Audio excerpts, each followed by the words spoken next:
بسم اللہ الرحمن الرحیم۔ السلام علیکم ورحمۃ اللہ وبرکاتہ۔ صدقہ کیا ہے اور صدقہ دینے کے کتنے فائدے ہیں، کتنی فضیلت ہے، آج کی ویڈیو میں بیان کروں گی صدقے کے بارے میں حدیث مبارکہ کے ساتھ۔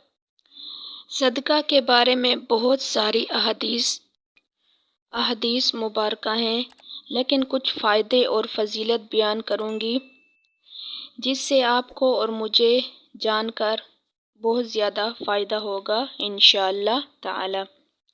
اب سب سے پہلے یہ بات بیان کروں کہ سب سے افضل صدقہ کیا ہے، تو آپ صلی اللہ علیہ وآلہ وسلم نے فرمایا، کسی ضرورت مند کی ضرورت کو پورا کرنا یہ سب سے افضل صدقہ ہے۔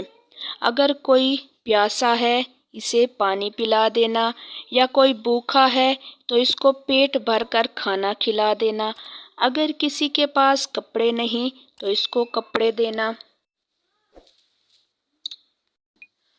تو یہ سب سے افضل صدقہ ہے۔ اسی طرح اور بھی اگر کوئی چیز ضرورت ہو، جیسے دوائی وغیرہ، بیمار ہے اس کا علاج کروانا، تو یہ بھی افضل صدقہ ہے۔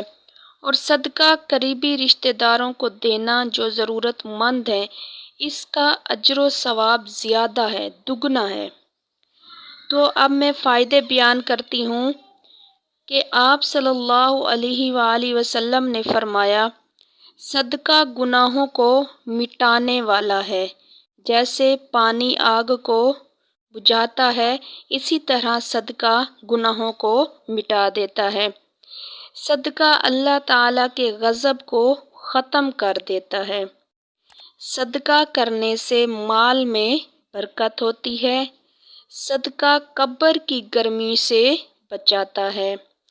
اخلاص سے کیا ہوا صدقہ بندے اور آگ کے درمیان پردہ ہے۔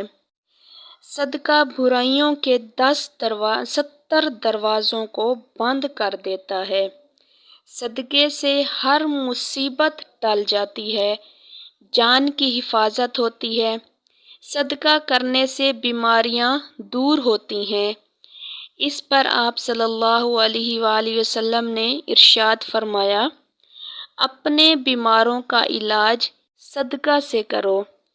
جیسے اگر کوئی دوائی کام نہیں کر رہی، یعنی علاج چل رہا ہے لیکن مریض ٹھیک نہیں ہو رہا، اس کی بیماری بڑھتی جا رہی ہے، تو صدقہ کرو، انشاءاللہ بیماری ختم ہو جائے گی، کیونکہ صدقہ کرنے سے ہر بلائیں، ہر مصیبتیں، ہر بیماریاں ٹل جایا کرتی ہیں۔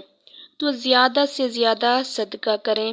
یہ نہیں ہے کہ آپ بڑی اور مہنگی چیز صدقہ کریں، جتنی آپ کی حیثیت ہے، یعنی جتنا آپ کے پاس ہو سکتا ہے، اس کے حساب سے ہی آپ صدقہ کر سکتے ہیں۔ آپ کی نیت، آپ کے خلوص کو دیکھا جائے گا، آپ کی چیز کو نہیں دیکھا جائے گا، ٹھیک ہے؟ تو امید ہے کہ میری بات آپ کو سمجھ آ گئی ہوگی۔ ویڈیو اچھی لگے تو لازمی لائک کر دیں اور ثواب کی نیت سے آگے ضرور شیئر کریں۔ جزاک اللہ۔